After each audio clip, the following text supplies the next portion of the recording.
guys, we have a special guest on the Tavern today. He has wrestled everywhere from Ring of Honor, New Japan, and AEW and beyond. The Southern Savior, John SKYLER. John, how's it going today, man? I'm doing great, guys. Thank you very much for having me on. I'm excited to talk with you guys. Definitely, man. Looks like you're having the same weather we're having up here in West Virginia. It's the clouds. We didn't have any sunshine today either, man. Yeah, it's you never know what you're gonna get down here in Florida, so it kind of changes sometimes by the hour. So oh yeah, they say if you don't like the weather, wait 15 minutes, it'll change. Yeah. So John, I'm interested to. We always ask this question because we just love to hear where it all started. Most pro wrestlers, I would guess, started as fans. So when you were a kid, how did that early fandom start, and who were some of your guys? So I grew up in a small town called Blythewood, South Carolina. It's right outside of Columbia. And, I had one older brother growing up. So anything that he was kind of into, whether it's, G.I. Joe or sports or wrestling, I kind of wanted to hang out with him and his friends. So I would try to, hop on the bandwagon as well. And eventually he grew out of it and I didn't. But really where I kind of remember really kind of becoming obsessed with wrestling was probably right around the early years of Monday Night Raw. One incident in particular was Shawn Michaels and Mr. Perfect. They open up Monday Night Raw, and the two of them are fighting in the streets of New York City. And I remember that. Mr. Perfect takes Shawn and throws him through the windshield of a car. And as a kid, my mind was just racing, wondering what was going on. So I couldn't turn it off. So I just became obsessed with it, and every single week from then on out, I became this big wrestling fan. And I think I really decided I wanted to be a wrestler probably right around WrestleMania 12 with the Iron Man match between Bret and Shawn, and especially kind of the build up to that match with the training videos and the montages and everything. I just thought this is the number one good guy, or the top two good guys at the time, finally going at it. And that was kind of unheard of for that era in wrestling. So that's kind of where I decided that I was going to be a wrestler, was probably after that match. That's awesome, man. What an entrance. I mean, that match is just so burnt into my brain as a fan as a kid. Yeah. And it's just the match itself obviously is a spectacle. You don't see guys go an hour every single day. And again, for that time period, it was almost unheard of, especially, it being two baby faces or two good guys in the main event of a WrestleMania. I think the only time it had happened before that was probably Warrior and Hogan. So, it was different for somebody like me. And I always kind of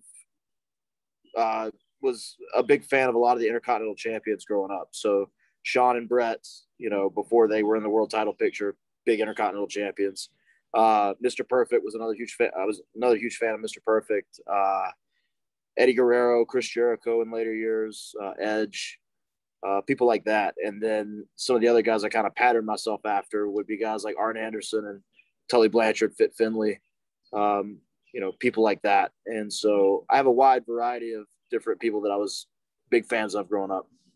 Now, so with the guys you grew up loving, the Bretts, the Shawns, the Mr. Perfects, I'm a big fan of those guys as well. But as you got into wrestling training and started learning the game, so to say, did you watch those guys, or did you find yourself maybe watching newer other wrestlers that maybe as a fan and a kid you didn't appreciate, but once you started learning wrestling, you had this new appreciation for guys?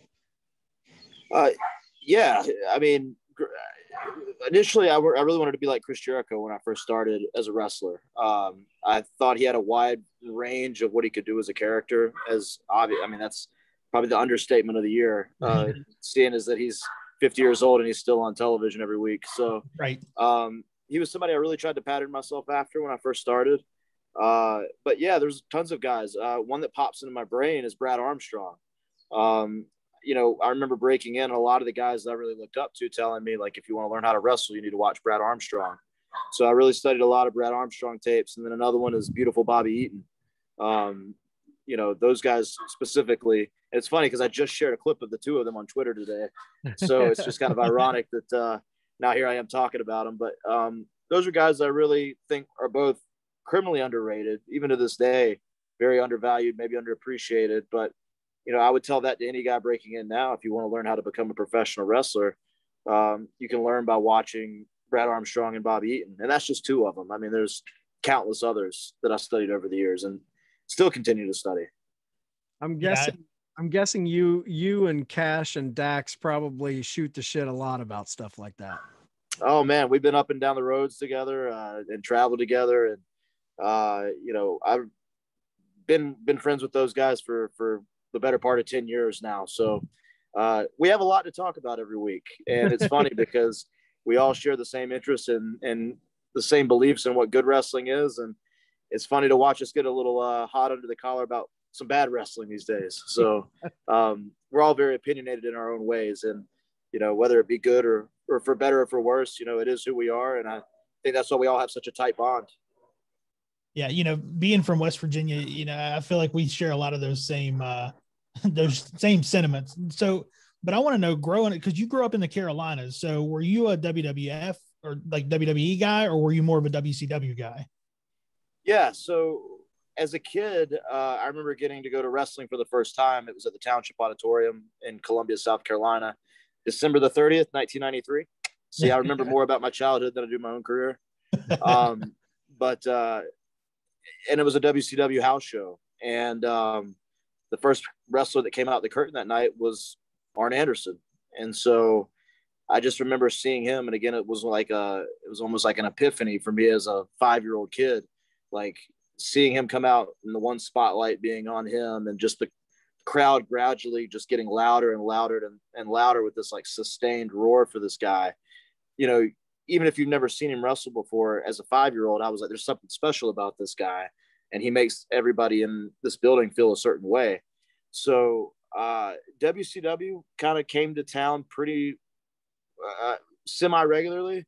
WWF never really came to the Carolinas, once in a blue moon. But even then, I would still consider myself a big WWF guy, which is kind of a weird thing if growing up in the Carolinas. But even as a kid, it just seemed more accessible to find. You know, every Monday Night Raw was coming on, and then, you know, later Nitro would start. But I think maybe it also had something to do with maybe like the Coliseum home videos and being a kid and not really being able to get pay-per-view all the time, but seeing those videos in like the Blockbuster video stores and stuff like that, like having just access to a lot of the old WWF stuff made me kind of a WWF fan. Dude, you were speaking my language, because when I was a kid, my family, we wouldn't get the pay-per-views, couldn't afford it. So I lived in a video rental store, and my dad would get so pissed at me because every time I would go there, I would want to rent like Royal Rumble 1992, or, you know, that was just what we did. Coliseum home video, man. Yeah. I mean, it's kind of a shame that that's such an archaic language now that we're talking. And I don't think anybody now will ever understand the agonizing pain that it was waiting for something to come out on video. So yeah. Everything's just got everything at a touch of a button now. So yeah. I'm sure there's still video rental workers that hate me for calling so much to ask about new videos. Yeah. So, you know, you talked about Arn Anderson and Tully Blanchard and Fit Finlay. And I've heard you speak before about learning from the old school, and the FTR boys. They're all about that Midnight Express, Rock and Roll Express. What is it about those legends that you gravitate towards? And do you find that today's wrestling should look more to the past to kind of uphold those traditions in modern wrestling? Wow. I feel like I could write an entire summer essay on this. Yeah, I always think what's old is new again. So, you know, a lot of the, you know, even coaches at AEW, you know, your Jerry Lynn's, your Dean Malenko's, Arn Anderson, you know, countless others, sometimes they might tell you to do something a certain way that seems maybe dated, but you don't really know until you try. And I think that's the thing is, you know, people might see something, you know, there's still times I see finishes from Bob Backlund versus, Superfly Jimmy Snuka from 1984 or whatever. And I'll be like, oh my gosh, this is amazing. And, I think stuff like that, if for somebody that's been so immersed in wrestling for 13 years, such as myself, and I'm only speaking for myself, to see something like that and it elicit that kind of response, like, oh, wow, that was really cool for 1984. Maybe that could work again in 2021. Chances are it probably could. But drawing from all those old school guys, and what makes the guys like the Rock and Roll Express so unique and special and even valuable to our business now is, you see them in the locker room. You see them in the locker room, and coming up in the Carolinas on the independents, especially, we would see Ricky and Robert pretty much every weekend. And in a way, we kind of almost took that for granted, because you would hear all their war stories, and you would hear about them main event in Shelby, North Carolina, and, it being a 45-minute Broadway and the house being sold out. And you're just like, yeah, we got it. Like, we've heard the story a bunch of times, but you go back and watch it, and everything they're saying is 100% true. And it's crazy. So guys like Ricky, Robert, Tully, Arn, so many of those guys are still, I think, very, very valuable, and really pillars of our industry even now. Yeah, I think modern wrestling sometimes does a disservice by not leaning on the advice of those guys. I mean, it just seems like there's a wealth of knowledge to be had that some people don't tap into. And what is it like? And, you've worked a lot lately with AEW. You talk about looking up to those type of guys. You said you modeled yourself after Chris Jericho. What's it like being in the back with a Chris Jericho or a Jerry Lynn or a Dean Malenko, Tully, Arn? I just imagine you and Cash, Dax, all of those old school heads just sit around and pick their brains. Yeah, it's wild, man. Like, when you're breaking into the business, I'm only speaking for myself here. In 2008, I was a guy that was never going to make it. I was 5'8", 180 pounds. My future looked very, grim, maybe, to make it as a professional wrestler. So if I was able to do an odd indie show every weekend and, at least put some sort of money in my pocket to make it worth it, or gain a valuable learning experience out of it, I was good. And to me, that was making it, 13 years ago. So to see the journey and the path and where it's taken me, even over the last year, getting to work so much with AEW, trust me, I definitely don't take it for granted now. I vividly remember, and it was one of the first weeks that FTR was there, sitting in catering, and it's me, it's Dax, it's Cash, it's Tully, and it's Arn, and we're all sitting at the same table. Wow. And I just took a moment. It was almost like an out-of-body experience in a way, because I was kind of looking and kind of surveying the room and looking at all the other eyes, and it seemed like a lot of the eyes in the room were fixated, like just wondering what these five guys were talking about. And really it ranged from everything from old school wrestling to Ozark, the show, to college football, to everything. And just getting to experience that with guys that you look up to, and even guys like Chris Jericho, and having him being so accessible with me now, like asking me, because I just came back from a knee injury, back in January, having Chris Jericho say, like, hey, how's the wheel holding up? How you been, man?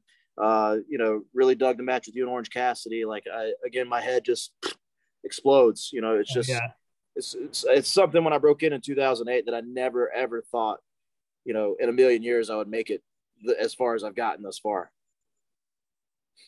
That's incredible. Yeah. That's so.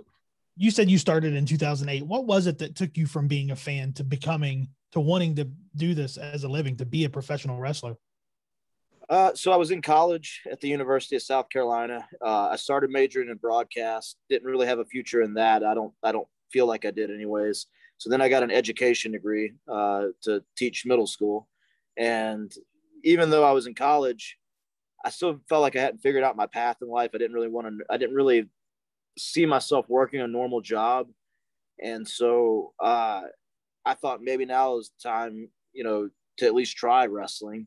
See, if I don't make it and I flop or I fail, I won't look back 20 years from now in my 50s or 60s and go, well, I should have tried that, So I started going to local independent events that I found out about just through word of mouth and helping out. I just started setting up chairs, setting up the ring. Didn't get paid anything for it. I just did it because I wanted to go meet the guys and check out the shows and hopefully talk to somebody that could lead me in the right direction. And eventually that's what happened. After a couple months of doing that, I had a couple people introduce me to a guy named Bob Keller who trains people still in Columbia, South Carolina. And he's got a great track record. And everybody that was anybody at that time in that area kind of pointed me in that direction. And that's really where I got started. And again, it was just because I wanted to try it and at least say I tried it. And I'm thankful that I did, because trying it turned into a pretty successful 13-year career so far. Yeah, absolutely, man. I know starting in South Carolina back in those days on the Indies, you probably had a lot of big names coming through there too. Yeah. Like I said, Ricky and Robert were always in just about every single locker room every weekend. The Barbarian. And then eventually I kind of linked up with Steve Carino and C.W. Anderson, and they really became two of my bigger mentors in the business. Even Steve now is somebody that I talk to pretty much on a daily basis, because he's just helped my career in so many ways. That's great. Now, recently in the press, we've heard John Silver and Cash Wheeler putting you over huge as the next breakout star in AEW. And you kind of gained a reputation, I think, within the pro wrestling world, especially the wrestlers, of just being a workhorse. I mean, you've hit the indies so hard, you've worked your ass off. What is it like being in that indie scene, and kind of walk us through a typical day when you have an indie show? Like, what's your day like? What music are you listening to in the car when you're driving to the show? What's your pre-match rituals? It's kind of funny. I don't really have too many. Especially now, you got to think, talking in recent times, there have been no independents for the last year and a half. So the fact that independents are just now coming back, it's almost weird to get back into that groove of things. And you got to think, in that time off in the last year and a half too, again, I was out 8 months with a knee injury. So I'm just now getting back into the groove of doing the odd independent here and there. And so it's almost like everything's changed. Yeah. So, but now, especially since I'm in Florida, I'm not doing a lot of driving anymore. I'm flying to a lot of these independents that I'm doing, which is a gift and a curse sometimes. You're not in the car 14 hours, but it's still, by the time you land and you're at the building, you're ready to do the match and go to bed. So,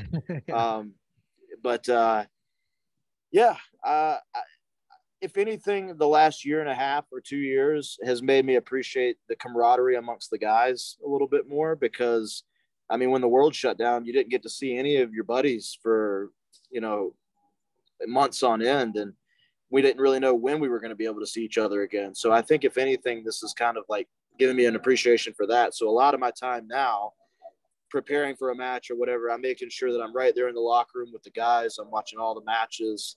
I'm just asking guys how they're doing, trying to keep track of everybody, just checking up on the guys and the girls and making sure everybody's good. And, that's been kind of the new norm, I guess, in a way. So things have been different. Yeah. You mentioned your injury. Now, when you had that injury against Evil Uno and Stu Grayson in that tag match, it was an MCL, PCL, and ACL, right? Yeah, that's correct. Walk us through that moment and talk a little bit about how AEW handled that, how Tony and them kind of helped you out with that whole situation, Doc Sampson, all those guys. Yeah, well, first of all, I'm going to give a lot of credit to the AEW medical team here. Doc Sampson, Bryce Reddy, Brad, and all the trainers there at AEW went above and beyond the call of duty in terms of my situation, because I'm a guy that's not under a full-time deal, not under a full-time contract. So they really made sure that I was taken care of. And even if it was coming down to Jacksonville just to do rehab with them and physical therapy, they wanted to make sure that I was taken care of. Going back to the day that it happened, it was just, it's just one of those things you never really prepare for, I guess, or as much as, you try to prepare yourself for, you never know when it's going to happen. You never know, I was lucky enough to wrestle for 13 years and have right around 1,200 matches injury free. Wow. So that's a pretty incredible statistic. I mean, because when I say, 13 years, I'm not wrestling once every 6 months. I'm pretty consistent basis. So it was just one of those fluke things. Literally went to do a forward roll underneath a clothesline. And as I was going by Uno, his quad just clipped the top of my foot and just caused my knee to kind of shoot off to the side. And then when I got up to my feet to make the tag, there was just no stability in my right knee. And of course, being a wrestler, we try to chalk it up as the least, when all actuality, you don't know how bad it is because we're not doctors. We're just guys that throw our bodies at the ground for a living. So the more the match went on, because I wrestled another 3-4 minutes and finished the match. And then it was almost like as soon as I got to the back, I couldn't walk anymore. So they knew right away, like they put me on the table in the trainer's room and kind of moved it around a little bit. They said right away, you've definitely torn your ACL. And the ironic part of it is it was the same taping that Chris Statlander got hurt on. Oh, so wow. The next day, me and Statlander both went to get our MRIs together. And when we got back, they kind of gave us the news. They gave her, her prognosis or whatever. And then they told me mine, and it was ACL, MCL, and PCL. So kind of was told right out of the gate that it would be anywhere from 8 to 12 months. And thankfully I got back in 7. So, but that was with doubling up on physical therapy in Jacksonville. And then at the time I was still in South Carolina. So I was also doing physical therapy when I was at home. So I was probably doing physical therapy anywhere from 2 to 4 times a week, and was able to get back in 7 months. So also got to thank like everybody at AEW, like Tony Khan and all the EVPs, because, as soon as I got injured and went back to the trainer's room that night, the first person to come back and check on me was Tony. And that just kind of shows you what kind of guy he is, what kind of heart he has. And I don't need to say this, and I'm not saying it to win brownie points or anything. It's just, it's a very pivotal moment in my life. And to have that kind of support and have Tony there to say, don't worry about anything. We really appreciate what you've done. You're going to be back. You have nothing to worry about. Just to kind of get that support from somebody, pretty much the highest guy up on the totem pole, really meant a lot to me. And so if I could ever repay any of them, I'm going to do it in the best of my ability, however I can. So when you came back, you had a match. Walk us through. I mean, the match you had with John Silver was awesome. And walk us through what happened with because that match wasn't even really supposed to happen, correct? Yeah, that's another wild one. So it's about it was either my second or third match back. I can't recall. But it was originally supposed to be me and B-Boy from, independent wrestling history. Historians know a lot about B-Boy. He's somebody that I used to watch videotape on when I was hardcore smart Mark back in the day. So it was going to be me and B-Boy wrestling Silver and Reynolds. And we went to the ring, started the match. I actually started, I think, with Reynolds, and then tagged out. And like the first thing that B-Boy did, he was something running off the ropes. I think he went to kick Reynolds up off of a backdrop, and he just didn't get back up. And we were all like, oh man, what happened? And I just ruptured his Achilles tendon right there. First thing in the match. So we were all like, damn, the luck of this, because it felt like everything was going to be really smooth and go well. And like as soon as we got to the back, Tony asked me and John Silver, can you guys go back out there and do another match? And so we just kind of, opportunity, you never know when opportunity is going to come knocking. You never know in what form it's going to be. So they always say, they always say to stay ready, and then you'll never have to get ready. Right. So, I was all for it. So was John. And we went right back out there and did another match. And that's what ended up airing. And it's something I'm very proud of because, you know, you talked about the praise coming from him and Cash and a few others and being a workhorse. To me, that word workhorse encompasses a lot of things. And one of them is being prepared and being confident too. And I think that showed a lot of people there in charge just what I'm capable of doing. And that's always something that I've asked for. Is I feel like it's kind of hard to appreciate anybody's work in a minute and a half or 2 minutes of TV time. And I think that's always been the one thing that I've always needed and wanted the most is time. And as a performer, time is the most valuable thing. All I've wanted for ever was to be given some time to do something. And slowly you get a little bit more time and a little bit more time once you build up trust, or once they build up trust in you. And that was my first time where I was finally like, yes, I get some time to do something. And I felt like we hit a home run. Oh, absolutely. I didn't know the full story behind that, but I know the match that you guys had was awesome. So I would have never known what happened before it happened. Yeah. So when you came back off that injury, you always hear about athletes, there's a little bit of it's almost like the mental hurdle you have to get over is bigger than the physical rehabilitation. Was there a mental hurdle there for you? Yeah, a little bit. I remember the day I got cleared, I actually had a match before doors opened with Ryan Nemeth. And that was just so the medical team could kind of survey everything, make sure I was good to go. And that's the day I got cleared. And then the next day they put me back on TV against the Gun Club. So there wasn't really a lot of time to get all the nerves out of my system. I'm worried about things like, man, if I jump off the apron to the floor, like, is my knee going to hold up? Just things like that. And then now you're not even thinking about like, well, what if I've got to do a leapfrog, or what if I've got to jump off the middle rope or do a drop kick or pick somebody up? And, I'd done some in-ring training leading up to this point, but you still have a little bit of nerves. I think all those nerves kind of finally went away. Like the very next week, I was doing Luke Gallows's independent show, Lariato Pro in Georgia, which they have tons of shows coming up, and they're on Impact Plus. I recommend people checking them out.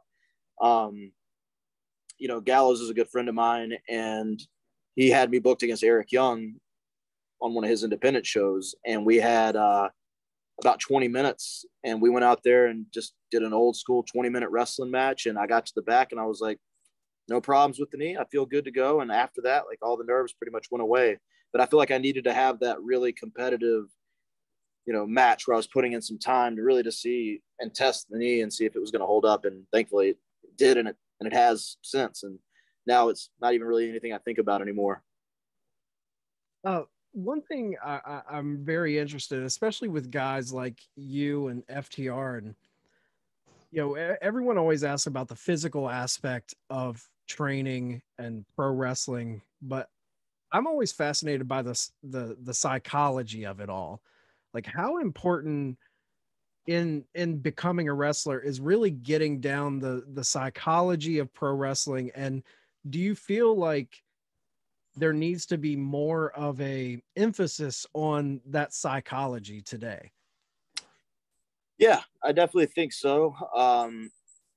Because I think if you think about it, the psychology is probably the most important part of what we do. But if it's done right, and you guys use the proper psychology or psychology to the best degree that they can, it makes the match so much more exciting. And it gives you meat on the bone in terms of a story. I see a lot of guys on a regular basis do a lot of moves. And to me, I could train you tomorrow how to do a vertical suplex, or I could teach you how to do something on the apron or jump off the top rope.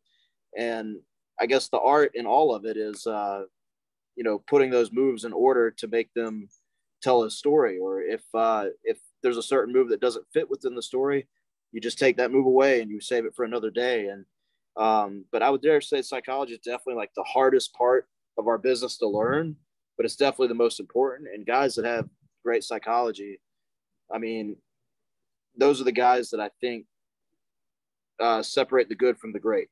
And, there's still guys that, now I think the word is that have a high wrestling IQ. And thankfully I've been around and been exposed to a lot of these guys now, especially over the last year, with these incredibly high wrestling IQs that are former world champions or former main eventers.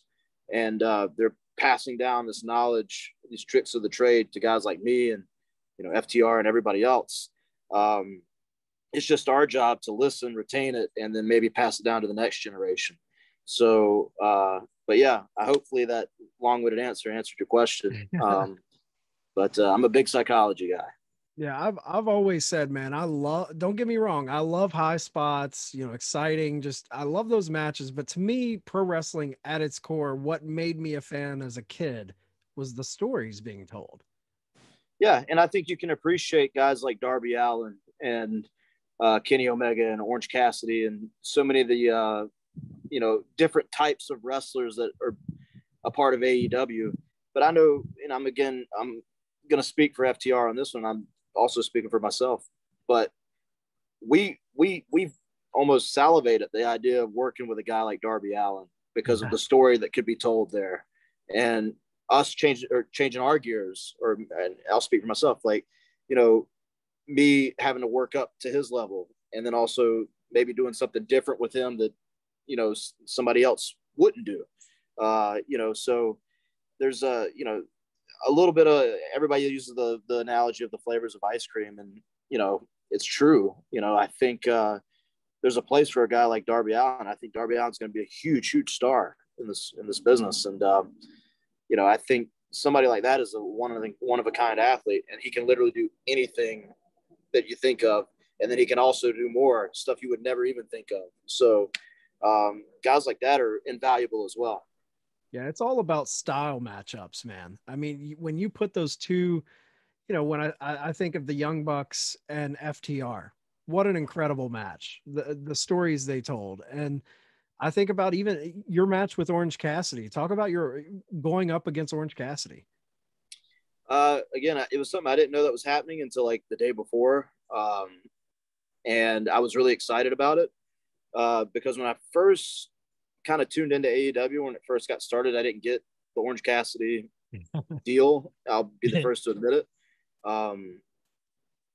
But it ended up being, I think, probably my favorite match that I've ever had at AEW anyways. Just because, again, it was so much for me, a guy like me, to play off of.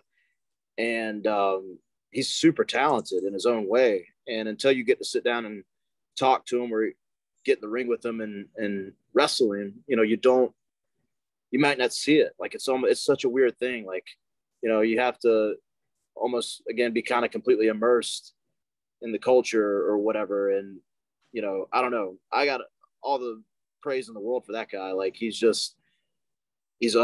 special again. And I don't know, I sound like I'm probably talking in circles here, but he's another athlete there at AEW that's incredibly special. And another one too, that I think goes right up there in the conversation of the best wrestlers in the world right now is Pac.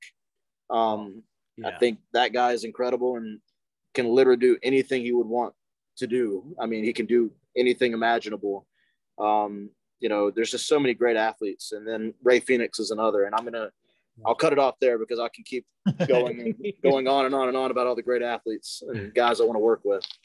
Now, speaking of different styles, you've wrestled in Hong Kong and Singapore. And explain, being from South Carolina, small town South Carolina, we're from small town West Virginia. What's that like, being able to take this trade that you've learned and go to another country and perform in front of fans like that? Taking it worldwide. Yeah. So I've had the great pleasure of traveling all over the world now for wrestling. I've loved my time in Europe and in the UK and Asia as well. Hong Kong, Singapore, China. Got to get Japan on that list, but that's hopefully that'll happen one of these days. But it was so unique over there because a lot of the fans we were performing in front of have never seen wrestling before. We were some of the very first wrestlers wrestlers to ever wrestle in that country. So you just dial it all the way back to the basic fundamentals then, because you don't have to do anything and these people are going to be impressed because they literally, I still think that some of them left that building, you know, that night or the nights that we were performing, and having not a clue what they just watched, but I know that they were entertained. And a guy like me, again, 5'8", you know, at the time, barely 200 pounds, you know, I'm jawing with the fans and I'm sticking my head out between the ropes and pointing down at them and yelling, and they're running away from me.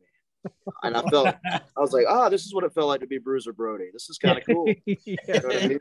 So it was a fun experience. I got to meet a lot of great guys in Asia from the UK. So guys like Zach Gibson, Pete Dunne, Sam Gradwell, all guys that are doing great things right now in NXT UK. You know, those were a lot of the guys that I was working with on a nightly basis over there. So when you're working with top-notch guys like that, you're only going to get better. Yeah, that's awesome. So, and you got to tag with Jushin Thunder Liger too, correct? That is correct.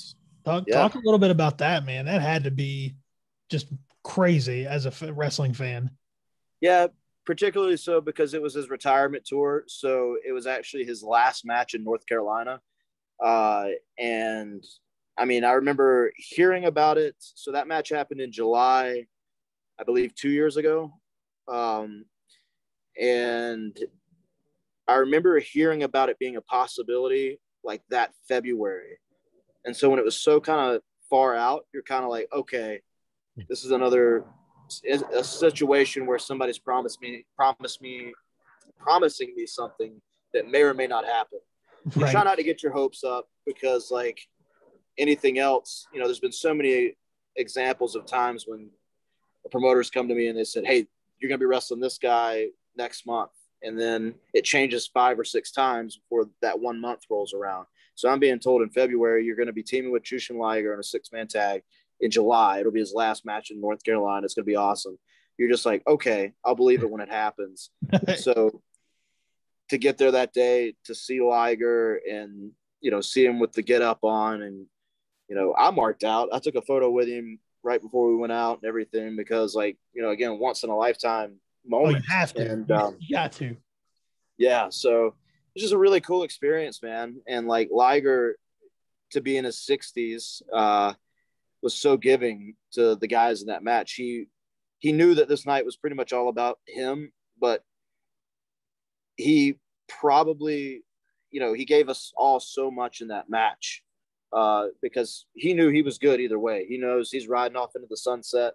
And I think that was really cool. And it was his own way of kind of giving back to our generation that's kind of still making waves right now, you know, and it's something, man, I'll never forget as long as I live. Yeah, that's awesome, man. I remember the early 90s when he was putting on those classics with Brian Pillman in WCW. Like, that's where I first knew of Jushin Thunder Liger. So to be in a ring, share a ring with a legend like that has to be just incredible.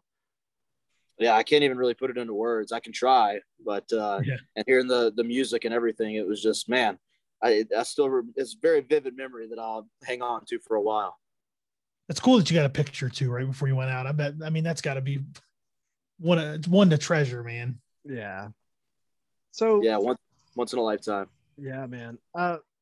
One thing I always like to ask is there a particular match or a particular opponent maybe that you learned a valuable lesson that you carry with you to this day? Like, you look back to that moment and you're like, man, I learned something there. There's a match that I always kind of cite as the one that I think took me from being a good wrestler to being great. And it was a match that I had for PWX back in 2015 with Johnny Gargano. And it's kind of a weird learning lesson, but it was a learning lesson because, you know, I knew how good he was. He had already traveled the world at that point. He was one of the best on the independents.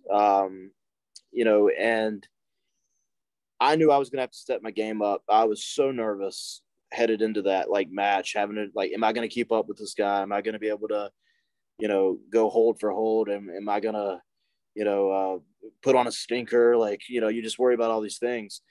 And like, I remember no real build up. It was kind of a cold match. So we hadn't been feuding or anything like that. He was coming in to the promotion where I was kind of making my way up to the world title picture. And as soon as the bell rang, the people just went nuts for the opening bell. And, I remember, like, I start circling the ring. I'm ready to go. I'm so amped up. And then Johnny's just standing in the corner and he's just looking around. And I kind of, like, in a way, that watching him do that kind of put me at ease. And I kind of slowed myself down before we ever touched. And I kind of did the same thing where I kind of looked out, and what he was doing was he was bringing the people in. So the longer we stood there and just kind of looked back and forth and, like, acknowledged to the fans, like, hey, we hear you guys, the louder they got, and the louder they got, and the louder they got. And probably 2 or 3 minutes went by, and it's on YouTube, so people can check it out. The fans start chanting, "This is awesome." And we've never even touched each other.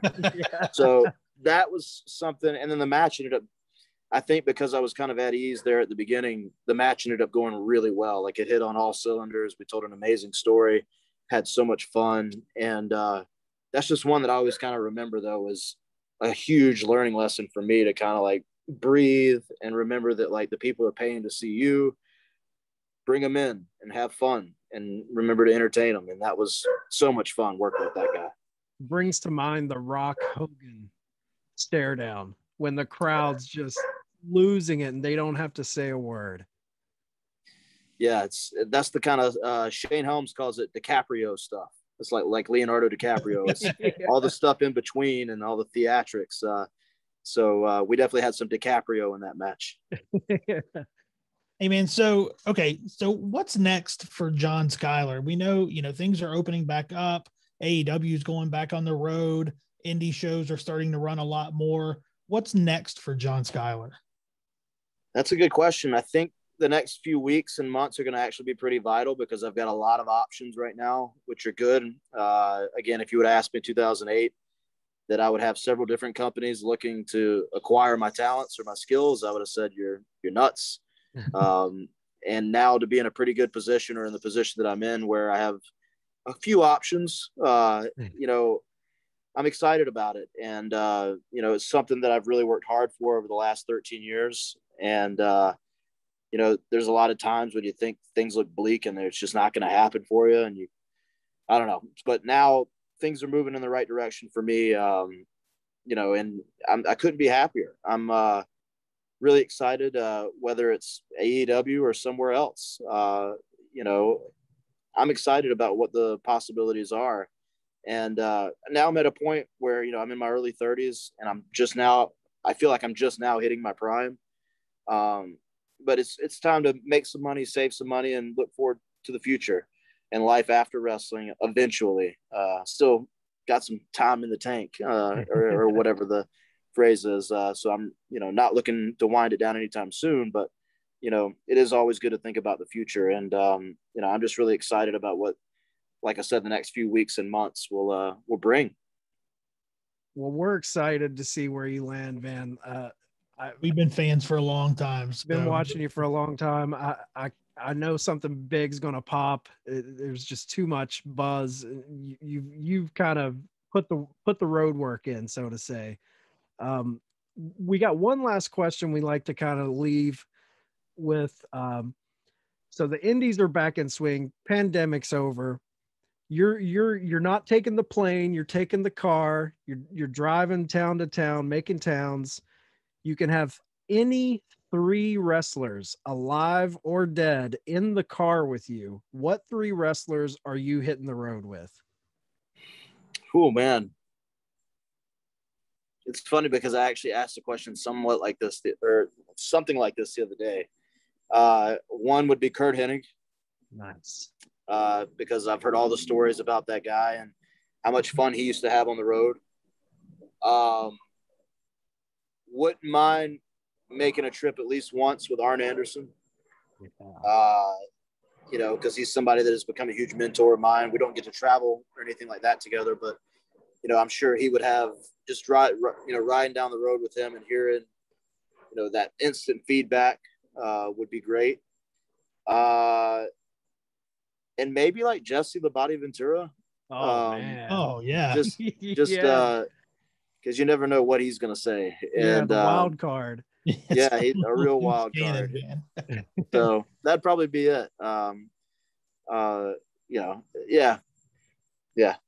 Yeah, man. You got a good talker in Jesse. You got the technical just master in Arn. I mean, I'm all about that car ride. Yeah, I would be too. So let our listeners know where they can find you on social media, any Pro Wrestling Tees merch or anything like that. Plug away, man. Yeah, I got a Pro Wrestling Tees store. People can buy, tons of different shirts that are options up there on Pro Wrestling Tees. A lot of them are a little bit older. So I tell people that if they want to get, more recent things like new shirts, new pictures, they can contact me directly. They can find me at an indie show. I'm pretty accessible on social media. They can follow me on Twitter at @JohnSkyler, SKYLER. Same thing on Instagram. Just shoot me a message or whatever and let me know what you want. I'll hook you up. I got a YouTube channel. People can subscribe to that, see old matches, promos, hype videos, vignettes, all sorts of cool stuff like that. People can still find me for now on the independents. I'm a little more selective about some of the stuff I've been doing recently, but I know I've got 3 big shows coming up for Larry Auto Pro for Luke Gallows coming up in Georgia on June the 25th, the 26th, and the 27th. And I know he's got a laundry list of people coming from Impact Wrestling. He's got himself, Machine Gun Carl Anderson, Rich Swann, Tommy Dreamer, Josh Alexander. There's a who's who of guys coming in for these shows in a triple shot weekend for Larry Auto Pro. And it's also on Impact Plus. So if people want to subscribe to Impact Plus, they can check out all those shows on there.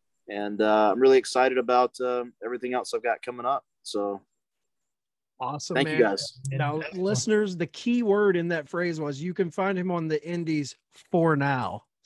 So find him immediately because he's not going to be on the indies for much longer. I hope so. As much as I love the independents, I'm ready to make a move. And as long as I'm in wrestling, though, I'm good, man. It's like I said, I live to be on the road, to be around the boys and the girls too. And I just enjoy this business. It's the greatest business in the world. I think from right here, from this angle, I can see that rocket strapped to your back. So we're ready for you to take off, man. Well, we appreciate you stopping by. You always have a seat here at the Tavern. Definitely looking forward to the future, and we really appreciate you stopping by, John. Thanks so much for stopping. Thank you guys for having me. Appreciate you guys.